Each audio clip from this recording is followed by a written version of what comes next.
Um, and you can't really see the afferent efferent renal veins, but the blood's going into the kidneys, it's leaving the kidneys, and eventually where it leaves to is the posterior cardinals, which run right down the midline between the kidneys here. And you can see kind of injected running along like that there, the blue, and that's the posterior cardinals. That's going to then drain that blood back to the heart. Okay. Then we get to the systemic veins. And if we go back to the heart, I think, is this the guy I was doing? This one's going to be better. Hard to tell. I'll try this one. Go back to the heart. Here's the sinus venosus. And the sinus venosus is receiving on either side blood coming in by way of the common cardinal veins. Exactly. And so these veins you can see here on either side entering into the sinus venosus, and they get cut when you cut the pharynx open. What's sort of hard to remember when you're looking at this is that this vessel is coming from dorsal and wrapping all the way around the gut to get ventral to get to the heart.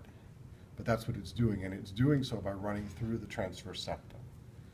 Okay. So that's the common cardinal vein, and if we come then and look dorsally here, the common cardinal vein is right here coming around like this. It's receiving blood coming in here from the posterior cardinal vein. The posterior cardinal vein is kind of expanded at its front end, and it's called the posterior cardinal sinus. Okay. You see that at all? All right.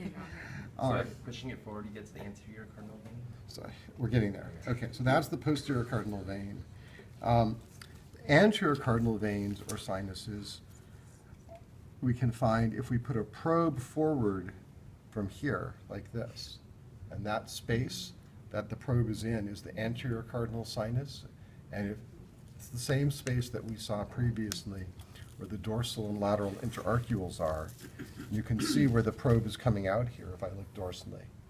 And that's the anterior cardinal sinus. Okay, so it's this big space just above the gills. That is where the vein goes through, though, right? Anterior. The posterior cardinal vein goes through the sinus? This is the anterior cardinal. I mean, sorry, yeah, anterior, yeah. Sinus or vein. A sinus is just a big vein. So it's called a sinus and a shark. More generally, it's the anterior cardinal vein. Okay. Okay, so that's this big space here that we've opened up. Anterior cardinal. Get my probe back.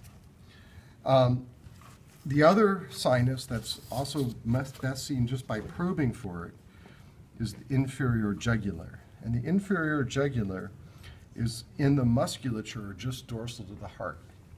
And again, if we probe the anterior wall of, if I get into the right spot here, the anterior wall of the common cardinal vein, see where the probe is going here into this musculature, right, like that?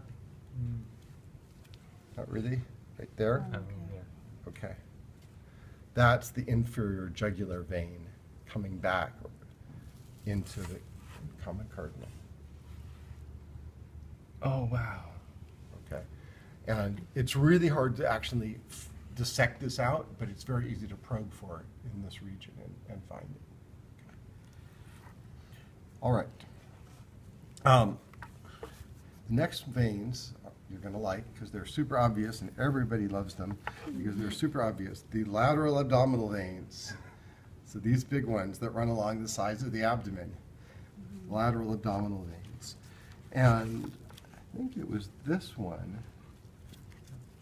Is this the guy who had a really good one? Yeah. The lateral abdominal veins come along and they kind of wrap around and turn into something called the subclavian vein that then drains down into the common cardinal. Oh, wow. And you can see that right here, the subclavian coming in to the common cardinal. You see that? There's lateral abdominal, and it wraps around there and then comes in here as the subclavian vein. Okay. Do we have any time left at all?